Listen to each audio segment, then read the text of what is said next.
I've done that before. I mic'd up in the gym and realized that chewing gum, the feedback is atrocious. This is sick. Yeah, so welcome back to the Lion's Den podcast. I know I have not posted one in a minute. I've been super busy, so it's just kind of how it's been. I've been super busy with like Elysium and everything. And I wanted to wait till he had like a guest on it because it's been just like me and Abby. I want to switch it up. So we have a friend here. You want to introduce yourself? Yeah, go by Roy, streamer. Been playing Rainbow Six Siege for 7 years and got into fitness a couple years ago, and I don't know, hit you with the DM one time. Yeah. So. And then I remember one time I was playing, I forgot what game I was playing. I think it was that zombie game, and you rated me, and I was like, "Yo!" Yeah. I was like, I've never had that many viewers in a stream. Yeah. I was like so hyped for that. I was like, that was dope. So I appreciate you for that. And then I think I hit you up from then. We played some Siege, Rainbow Six. You're like a pro. Sure. Rainbow. Yeah, we'll say that.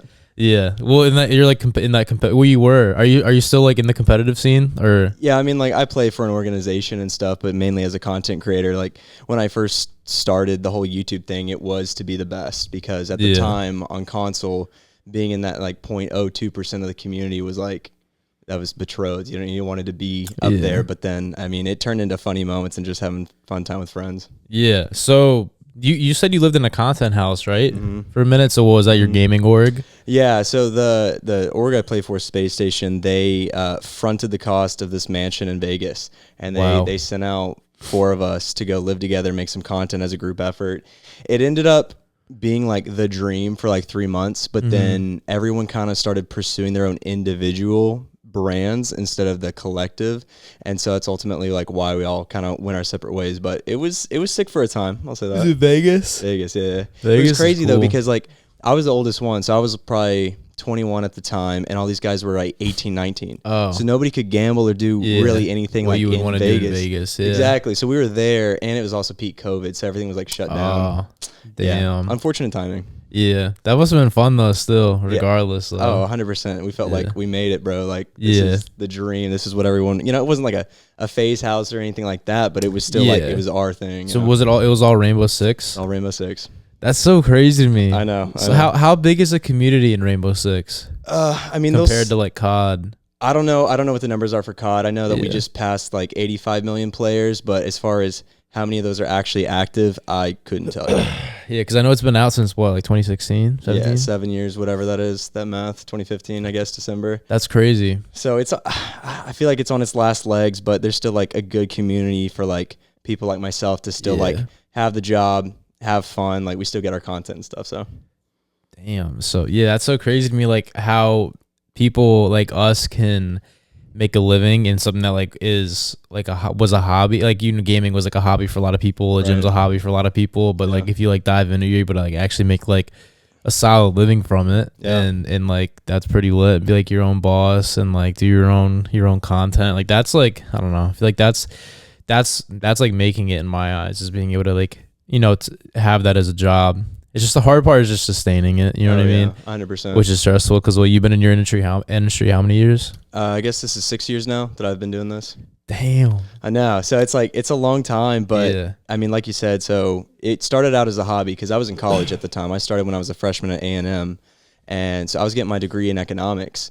And at the time I was like, you know, this made sense to me in high school, and it was a area of expertise that I enjoyed. Yeah. But then once the gaming stuff and just like being like having a platform started to kind of blow up for me, I was like, dang, this could actually be the next thing. You know, like put the degree on hold. Like I still finished out, I still graduated and everything, but it's hanging on the wall now, you know. It's like I'm not gonna use that college, for now. Bro, I'm like not I always like say I'm not a fan of college. What degree was it in? I got a BS in economics.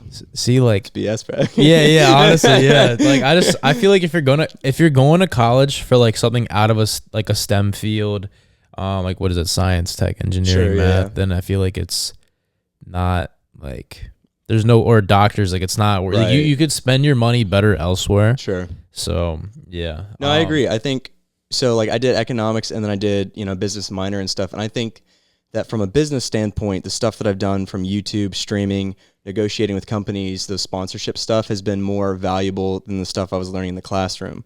Because they don't teach you, first of all, how to taxes, you know, like incorporating the company, being an LLC and like dealing with all that. They don't teach you that. which is crazy to me. Like they'll teach you chemistry before they teach you some shit like that. And I'm just like, bro, like, are you kidding me? I like, know. what do you think the majority of people are going to go into a chemistry field than a business field? Right. Like, are you kidding me? Like, what's more likely to probably happen? Right. So I absolutely hate that. I think schools is a scam, to be honest, for the majority of people. So I know what you mean. Like it depends on the field, and there's very specific fields that I think you would need that degree for. Otherwise, maybe you get a certificate and master that one craft that whether it's welding or something like that. Yeah, I think that the trades are cool. I think those are cool because you can make a solid living, and it's like what you're gonna do, and like you have to learn that stuff in order to be like good in that area. Yeah. Another thing we could probably talk about, connect on, is like the whole faith thing. So like, how long you been a Christian for? I'm gonna make sure this is filming still. Real quick. Worries. You could just you can explain though. Like, okay. When you started. So I was saved in Christmas Eve of 2011. So I've been a believer for a while, and my family raised me in the church, good, godly Christian home, like always had like good influences around me. But it all felt a little bit forced because at the time I was heavily dedicated to baseball. That was my identity. That's like where my passion, my pride, everything, like that's what I wanted to pursue. God humbled me and broke my tailbone in both wrists freshman year of high school, and so that kind of I remember you said that you had 2 casts. I had 2 bright green casts, bro. That's why I wear wrist wraps every time I get in the gym because like I just gotta. But so no, it's been 2011, so a little over 10 years now of being a believer. So that's solid. So when you had the 2 casts, did you did you have to write? Could you write notes? Yeah, I still had like my fingertips and stuff. Okay. So thankfully I could still like wipe and stuff, It's like, because if they had done it all the way, I mean, that would have been, I don't know how long I was in that, maybe 3 or 4 months. That would have been painful. Yeah, I couldn't imagine, because I broke my wrist, but like I couldn't imagine having both. That's such a. It was a lot. Yeah, that's it was a terrible. lot. I have one. It's so funny. I only have one picture, and I'm really glad that there's only one. Yeah. Because it's not a time in my life that I want to remember. But no, God definitely humbled me very quickly. How did you break both at the same time? I was playing capture the flag at midnight in a parking lot that was like super poorly lit, and so I went from like sidewalk to like regular, whatever, and tripped over and just snapped both. And I just laid there, like I'm pretty sure I put my hands up like this and just laid there going like, I just messed up so bad. And because actually at the time, this was the first time that I had started messing around with fitness stuff. And my dad got a bench for us at home. Okay. So I started benching and stuff, and I was like, all right, this is cool. And I missed the rack on, I think I don't know, it was probably like 135 or something. And I was giving it everything. It was a little scrawny high schooler. And I missed the rack, and so everything fell over, and I tore a ligament right here in my wrist. And so that night that I was playing Capture the Flag, I was supposed to have a brace on. Okay. But I took it off because the Capture the Flag that we were doing was flag football based, and so you had to like throw the flag. So I thought I can't catch the ball with a cast, so I took it off, and then ended up going back home to my parents being like, I can't move my wrists right now. So I got a big lecture. They threatened college actually on me. Really? Mm-hmm. Damn, because bro. Thankfully they were paying for it, which I was very fortunate enough to have. But they said if you can't be responsible in this area, maybe you shouldn't go to college. So. Damn. I dislocated my shoulder and tore my labrum in a parking lot when I was longboarding, and I remember that was the worst feeling because like after I did it and I like pushed up and felt that I did it, I'm just like, damn. Yep. Like this is gonna take a while to fix. Like I'm messed up. Yeah, I'm like this was not worth it. Yep. So I hate that too because now like ever since I dislocated mine, I have to do more PT on it. That's like my fault. I haven't been like doing the stretches or anything. So part of that's my fault. Yeah. But like first it's creating an imbalance, and then second it limits me. So like I can't do normal shit. Like I thought I was good. We went to go do. This was in LA like 8 months ago for Raw Gear. We had a bunch of athletes there. They went to like Ninja Warrior course. So like I'm doing it and I'm like thinking like I literally said to somebody, I was like, yo, watch me dislocate my shoulder again. No, you and I was like, on you? Yeah, but I was like, I just had a feeling. But I wanted to have fun. Like I used to love being a parkour and like free running when I was in like middle school and elementary school. Like I used to do flips all the time on my mattress in the front yard. Okay. And I was doing backflips when I was like 190 pounds. And I remember I was swinging from a bar to another bar and I just pulled my whole shoulder out, fell into the foam pit, and I was like, fuck. I was like, yo, it was the worst feeling. I remember I called my dad. I was like, my career is over. I'm gonna have to get surgery. I'm not gonna be able to work out. I was questioning taking like that BPC 157, like the peptides. Like, do I take that? Like TB 500. I didn't take any of it. But I was like freaking out. So luckily it's gotten, like, I prayed a lot. Like I genuinely think God helped heal me with it, because like a lot of people do have to get surgery for it. Yeah. But like luckily I'm still able to like bench and everything's perfectly fine. Dips perfectly fine. It's just when it gets up out here is when it gets unstable. So like front double bicep poses, or kids will be like, yo, Alex, flex your biceps with me, and like I'll be holding it in the picture. I'm like, yo, it might pop out. You know what I mean? I hate that feeling. But you can still lat spread and everything? Yeah. That's good. But there's like a clinic near me. They do like, it's technically a doctor's office. They're the one, they do my blood work. They give me IVs, like free IVs. They're really cool people. They're called, I think it's Life Med Institute. And they have some stuff that they can do for my shoulder, which I'm probably going to start doing. Nice. Let me know if the red ever goes away too, the recording. Sometimes it like cuts off, but it should be good. Well, with these, I know it caps at like 30 minutes. So yeah, that's typically when it. So I might go try to do like something that they have. They have some like radiation therapy thing they can do. I know there's something called PRP, which I actually planned. I paid like $500 and they got lost because I was supposed to go get an PRP injection, and then which is where they take your blood, they mix it and like make the plasma concentrated, and then they inject it into where it is. Okay. And I watched a YouTube video of someone getting it done. It's a big ass needle. Ooh. And I was like, I'm not doing this. So I called it off. I was like, there's no way I'm getting this big. And they said like you have to stay out of the gym for a few weeks. So I'm like, it's just not worth it. So I didn't end up doing that. But I do got it. I do got it. Width wise, or like how far it has to go in? It seemed like it was a big needle. Like it goes just deep. It's localized. They have to like use a thingy to see where it's going into. Okay. I'm like, that's not cool. Not for you. Yeah, I'm good on that one. Yo, another thing I wanted to talk about, I was going to do a podcast with Abby, and I was going to talk about this again, bro. I've talked about this on podcasts before. These fake Christian accusations that I get. Yeah. Like, so Halloween, right? We just had Halloween. I didn't go to the field. There's like a field of screams near us. I didn't do none of that. All I did was me and Abby wanted to get pictures because I'm a social media guy. So like, obviously I want to do a Halloween themed post. Right. So I'm like, okay. So she wanted to dress up as like Harley Quinn and Joker. Get like a couple's picture. Right. Like we didn't even go out. We just put the makeup on and then pictures, took it off. Yeah. And then like watched the movie, went to sleep. Yeah. And then like I posted like a TikTok of it. And I'm like seeing in the comments, they're like, Alex, I thought you're a Christian. Oh, so he's not a Christian anymore. Alex, why are you celebrating like the Devil's Day? I'm like, bro, first off, it's not even that. Like you're taking it too deep, because like it's always about the position of your heart. But then like I'm pretty sure Halloween was like historically was made to scare off evil spirits. I'm pretty sure it was. All I know is it's what, Reformation Sunday? Like I'm pretty sure that's what it was, but then society changed it into like the Halloween stuff. So yeah, I know what you mean. I don't know what the original roots are. I just remember like for our church, All Hallows Eve is what you speak of. I forget. But yeah, and I think it's because some like satanic leader guy said that Halloween was meant for the devil, and then like everybody wants to just go and like say like, oh, it's for the bro. I've been trick or treating because I was like 3 years old. So you're telling me I was worshiping the devil when I was 3? Right. Like I grew up in a Christian household. Trick or treating was never a problem. Sure, it was never a problem. My dad always like. My dad didn't even like watching like scary movies. He thought that was bad, but trick or treating, I'm chilling. I could dress up as a Spider-Man and it could not be demonically related. Right. You know what I mean?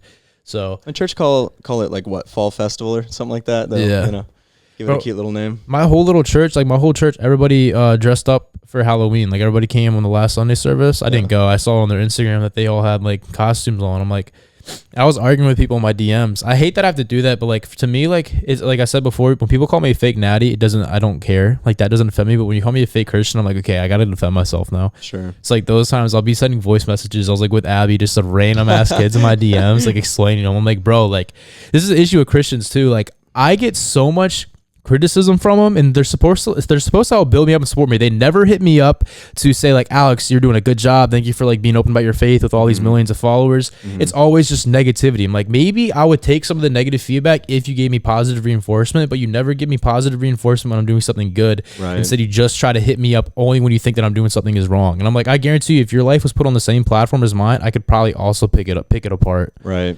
So that's what I was trying to explain to them. And then they'd be like, oh yeah, that makes sense. I'm sorry. I'm like, bro, stop being a bot. Like just cause like, I hate people that think too, like they think that Christianity is like a rule book. I feel like a lot of people don't like the faith because they see it as like, I can't do this, can't do that, right? Or you have to like live completely different. But I always like speak against that because like you're missing the whole entire point of what like the gospel is that those like rules are there so that when you look at those rules and you know that you messed up on every single one, and then that points you towards the cross. You know what I mean? It's not oh, I got to do every little thing on this rule book or else I'm not going to heaven, because then it's like you're working your way. You know what I mean? It's to show you how you have fallen short, and that you literally cannot, no matter how much you try, will not be able to hit that whole list. You know what I mean? And that points you towards the only person who was, which was Jesus. Like, and that's what I tell people. If we were going to be able to like perfectly live out like the commandments and like you said, then we would have a part in our own salvation. But that's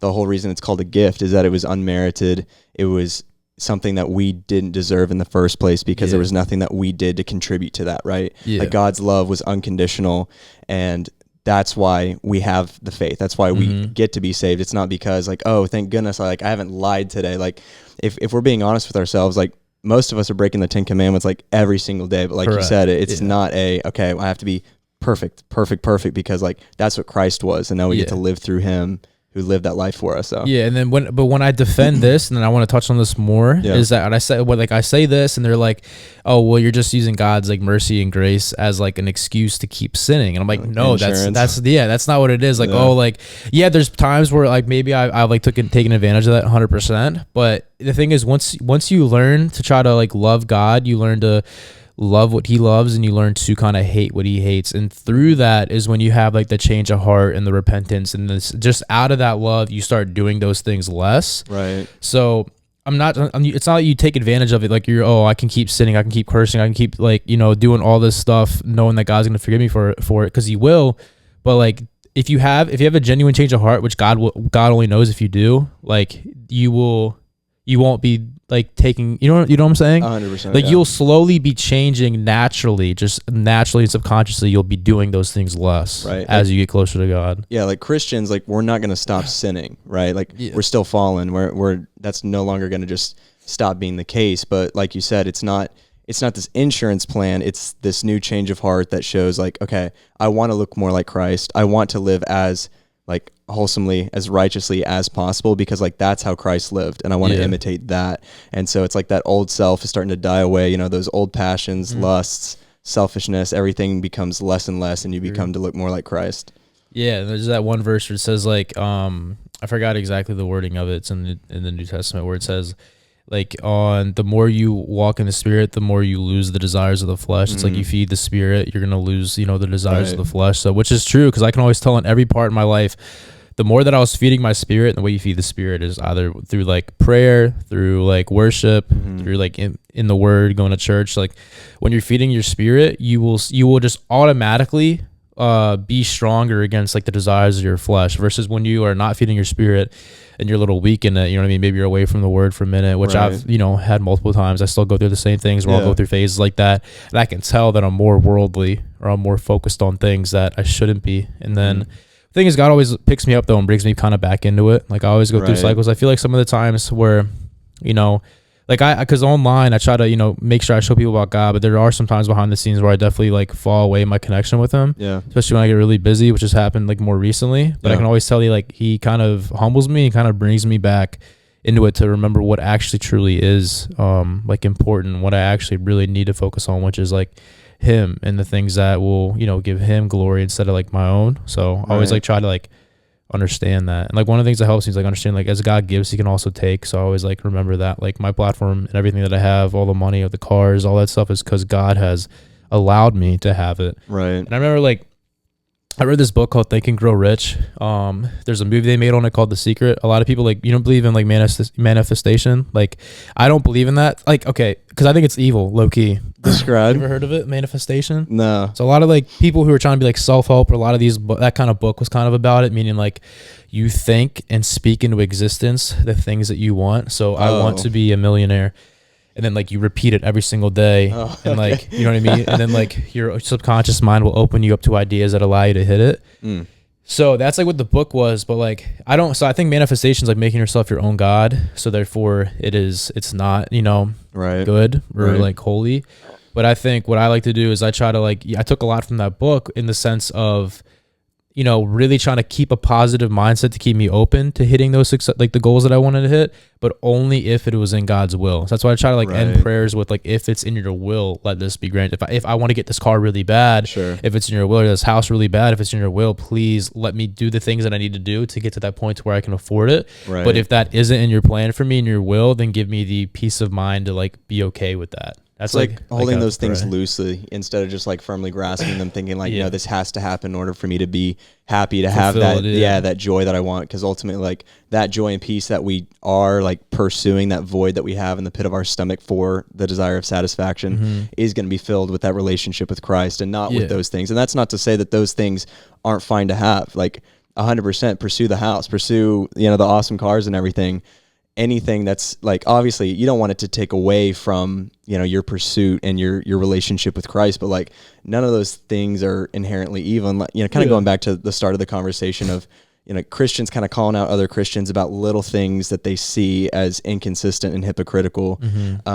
It sucks, man, when people get so focused on, like you said, tearing you down when they themselves are professing to be believers instead of building you up. Even if you were in the wrong, which you're not, there is a way better way about going about that and being 100%. Hey, Alex, I see this, this is just something that I'm going to throw out there, but it's done with grace instead of it being dang, Alex, you a fake Christian. You're no longer. Yeah. They're just immediately negative. I'm bro, you literally don't know anything. And I always tell them, if I could pick apart, if your life was on the same platform, I could pick apart every single thing. Sure. I guarantee you I would find something I can bash you about. And I remember I clowned some kid on my Snapchat story because he wrote a long ass message. He was trying to be somewhat nice, but I'm but he was basically condemning me. And I'm bro, I was you probably were a clown for Halloween. I said that on my Snapchat story because I was pissed. I'm bro, you really just wrote this whole ass paragraph telling me how I'm being a bad Christian because I dressed up as the Joker for Halloween, right? And I'm bro, it's all, again, it's about the position of your heart always. If you're celebrating that, if you're drawing pentagrams and trying to connect with the dead, that's a problem. Sure, yeah. Okay, you know what I mean? But dressing up as Batman characters, I do not see any moral wrongdoing in that. I don't get that. I guarantee you, the people who are saying that have watched Batman before and is, you know what I mean? Sure. I don't know, bro. It's just crazy. Christians will be the most judgmental people, and that's what sucks. And I think turns. And I was arguing with the kids. I was you're the exact type of Christian that's turning away people away from the faith, because no one wants to be judged just constantly. You know what I mean? The way Jesus taught when he was here on earth wasn't he didn't go up to every single person saying hey, you're a tax collector, you're going to hell. Hey, you're a whore, you're going to hell. You know what I mean? He in a way he hung out with those people, with the sinners, but he did it in a way of he showed it through love and through they're still being accepted. Obviously, still showing them that they need to change and repent, but he did not condemn them. You know what I mean? He showed them because he saw them as his own, so he took them in as his own, and out of that love, they were able to be transformed, not from fear or from someone making you feel bad. You know what I mean? Which is completely the wrong way to go about it. Right. I hate when I see street pastors who are have signs that say LGBTQ hell, go to hell, and I'm okay, I understand that, as Christians, we should have I believe in man and women should be together, but I'm not going to first shit on people for not being like that. But if they are trying to pursue God, I would tell them that hey, God wants you to man and women. Right. That's my belief, and people think that's oh, cancel Alex for that. That's I should cancel you for trying to cancel me, because that's my actual religious belief. You know what I mean? That's a religious belief. Right. But I'm saying, if the pastors are going to criticize the LGBTQ community or whatever, they should also criticize all these straight people in their church who are already committing adultery, or who are already having sex before marriage, doing all these hookups. Because any church, guarantee you, majority of all the kids who are teenagers or who are in college are all having sex or doing hookups, whatever it may be. Sure. But they're not going to talk about that as much as they're going to say the LGBTQ or condemn them. It's the same. Sexual sin is in that. Sexual immorality is all under that umbrella of they start playing God in the sense of weighing certain sins as more egregious than the other, right? And at the end of the day, God is the one that judges, and so Correct. It's not. That's not our role. It's not my role to sit here and condemn you for things that are going on in your life. This is the whole how can you acknowledge the speck in your eye when I have a log of my own? You know, so it's like at the end of the day, we're all imperfect. We've all fallen short of the glory of God, and so to not go about it in an encouraging and loving manner is, frankly, sin in and of itself. Right? Yeah. So. Yeah, because there's another verse I brought up before. Was like let the man without sin be the first one to throw the stone at the woman who was like no one. They all dipped, and then Jesus was the only one who stayed because only he's the one who has the power and the ability to be able to do that. Right. But yeah, like sometimes it gets bad, and I'll be like, bro, like I'll think be like, yo, is it even worth me even like telling people that I'm a Christian? Because then it's like I'm really holding myself as like a target just to be shot at. You know what I mean? But then I understand at the end of the day, like my job here on earth is to have significance and not just success, and that significance would come from bringing people to Christ. You know what I mean? Because when I get people come up to me, bro, like we just went to Utah, and I had a few kids come up to me telling me how like one said like I saved their life, and then like one kid said how like I helped bring them to Jesus, and like when I get those messages, bro, it makes me want to like tear up because I'm like, damn, because like I know like where I came from and like how bad that was for me. So to be in a position where I'm able to help other people with that exact same thing, it's so much more fulfilling than anything else. Like I'd rather hear that, 1,000 times than get like an extra, 100,000 followers, whatever, on Instagram. You know what I mean? It's more fulfilling than that. So because at the end of the day, it's like we're fighting to like win souls for Christ, and it's always such a tedious way I go about like describing it, because like as influencers, as like Christian influencers who are trying to be just positive examples, get people asking questions, get people to wonder, okay, he's genuinely happy in what he does. Like, what is that? Like, what is that? How do you? I want that too. Yeah. You know what I mean? And so it's like, I feel like that's our job, like as believers that are here. And that's why we haven't all been like taken up to heaven, is that we have like a mission here that God placed us here to then go out, make disciples of all the nations. Like the job's not finished.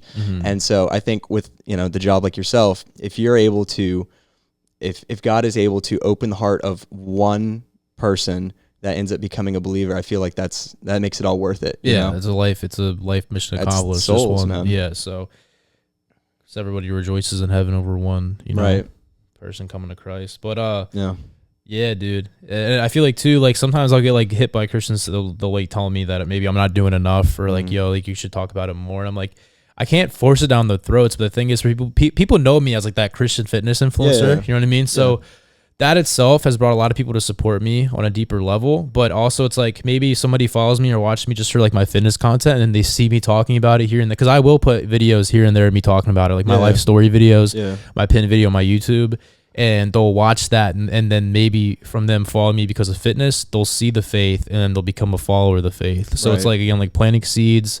I'm not like forcing it on anybody. It's just showing, what he has done in my life as like a living testimony, and then showing like, just revealing the truth, and like how you could also, obviously, like I'm not gonna say you could also get to exactly where I am. Like you're gonna get an R8, and like you know what I mean. I'm not saying like that's gonna happen 100%. Like that's just God's blessed me. It's His car just as much of it's mine.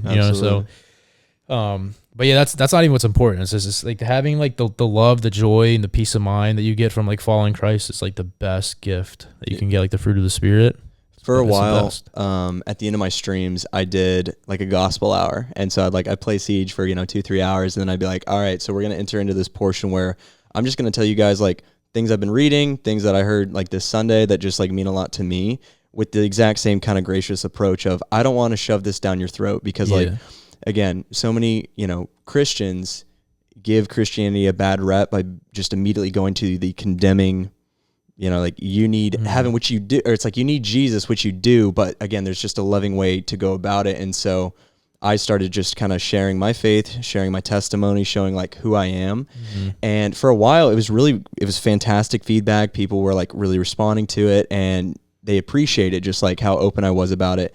And then it very quickly turned into a kind of like gotcha journalism, as far as they were trying to get me to slip up like on stream. So the questions wouldn't be like, okay, so how do I like have a relationship with Christ? It's like, why do Christians hate LGBTQ community? Or like, why do Christians do X, Y, and Z? And it was all to try and be like, let's get that clipped moment of a Christian slipping up in the moment. And I was just so like, this defeats the purpose. It's like they want you to be wrong. And I think too, a lot of where like the bad name or bad like rap we get is from I'm gonna be straight up like Catholics.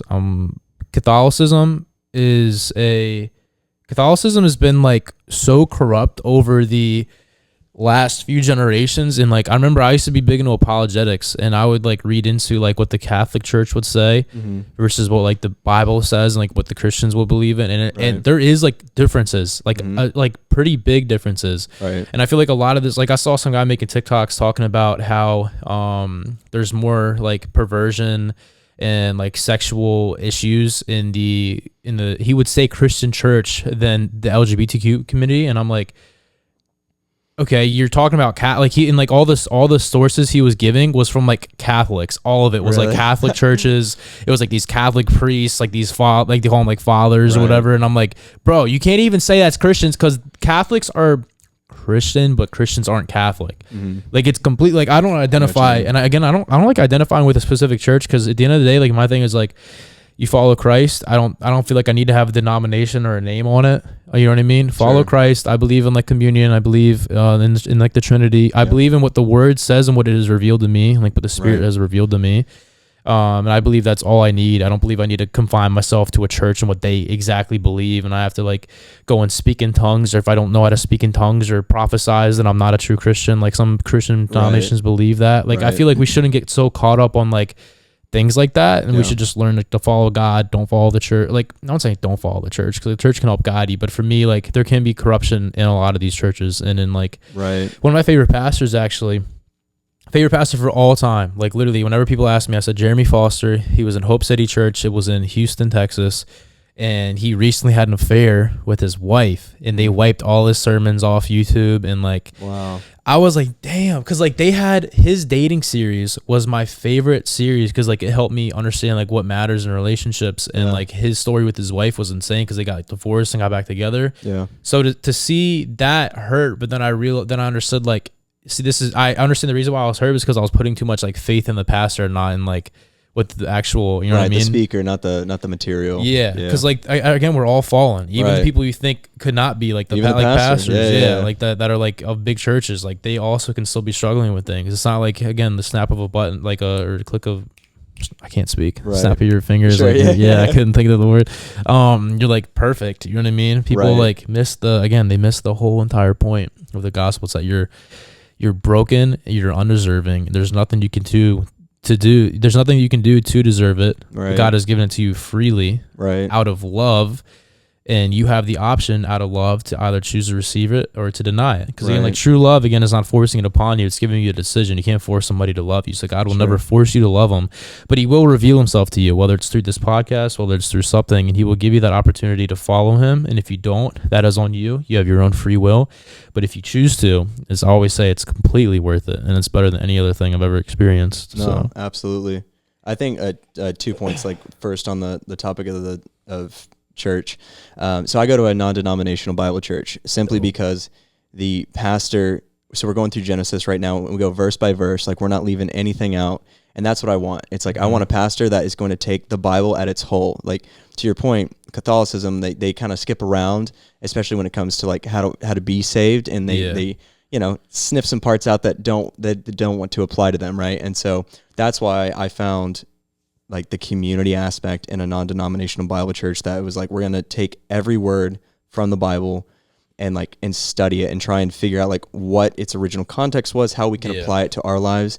But then second of all, as far as like the pastor situation, like the pastor's going to slip up just as much as any of us.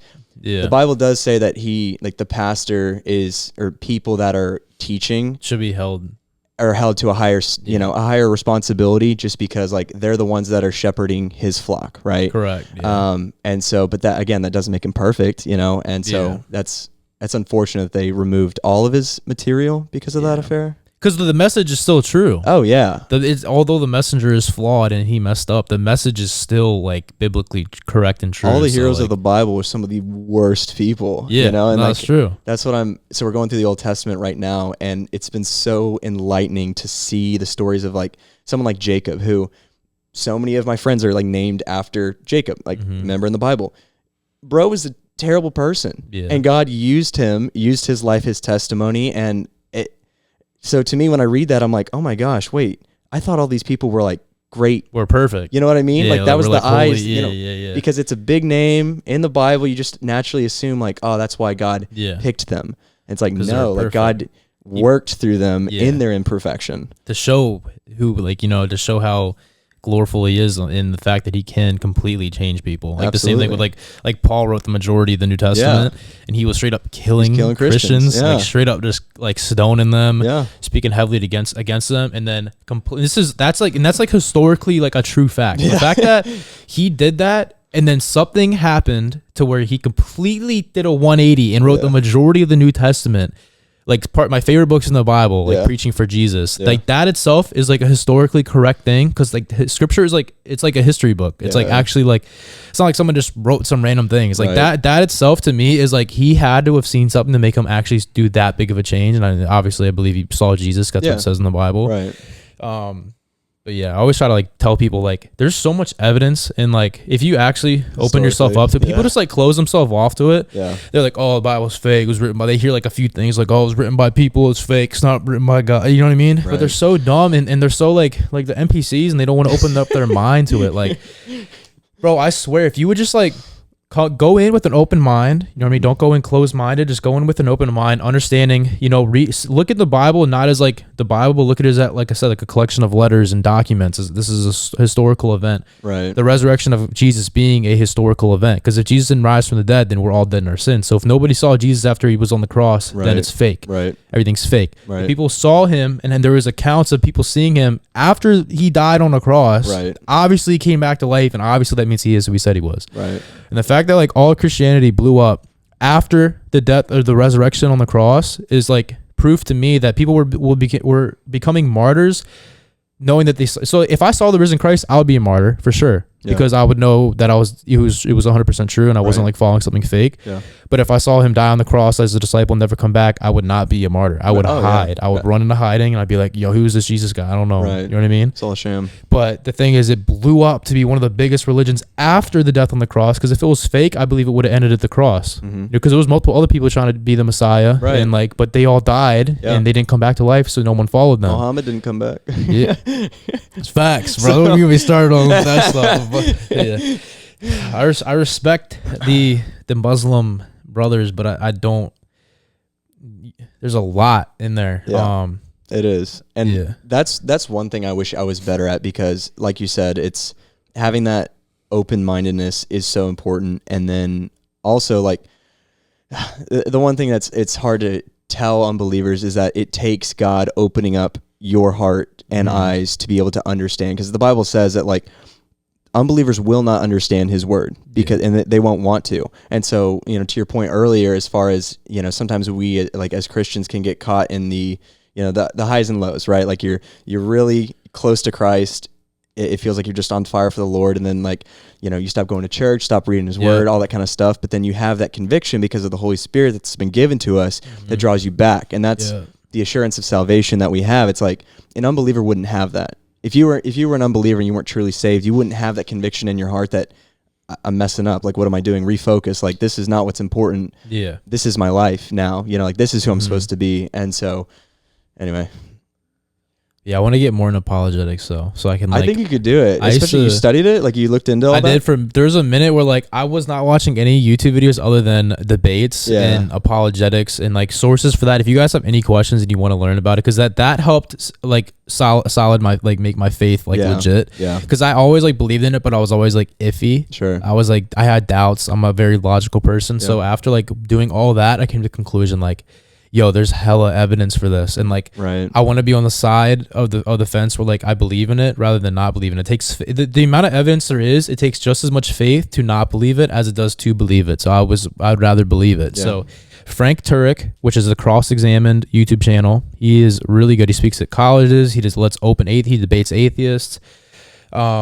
Kent Hovind was one of my favorite ones when I started. He's a creationist. He can be a little crazy, but like he also does the debates, and he's a very smart person. He talks about creationism, meaning like a young Earth theory, meaning like humans dwelt among dinosaurs. Like he's like into science, so like they show evidence of it. It's really interesting when you actually open your mind up to it, because we're taught from the beginning, like in like when we grow up, like you read your history book in first grade, telling you the Earth billions of years old, whatever. Right. So that's gonna be ingrained in your head. You're not gonna believe anything different, but just open your mind up, because like I always believed in that old Earth theory.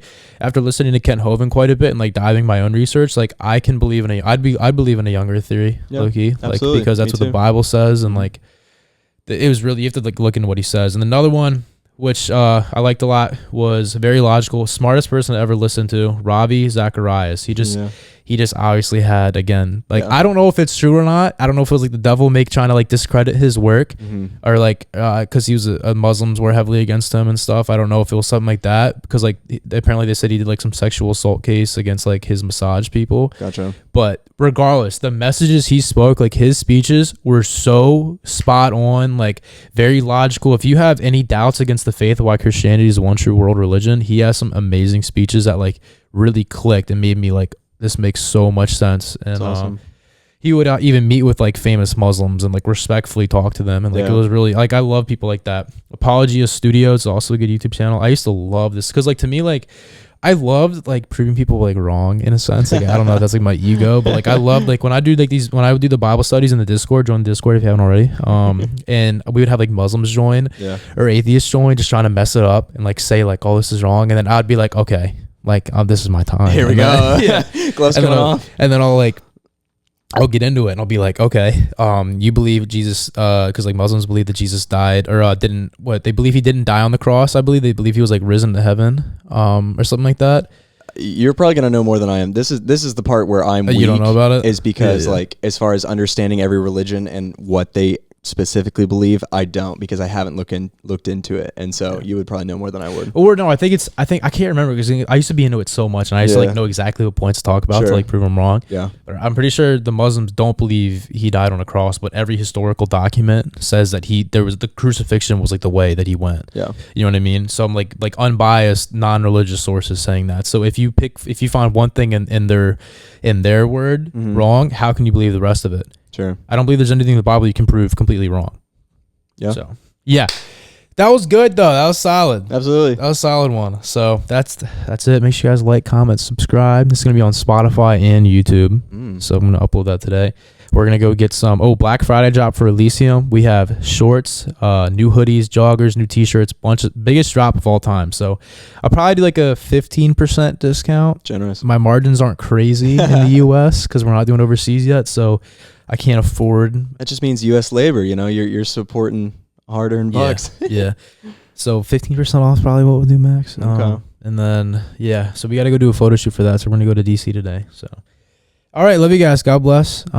See you guys in the next one. Peace out. I think it's this one. No. Yeah. Gotta label this stuff. Yeah. All right. See you all.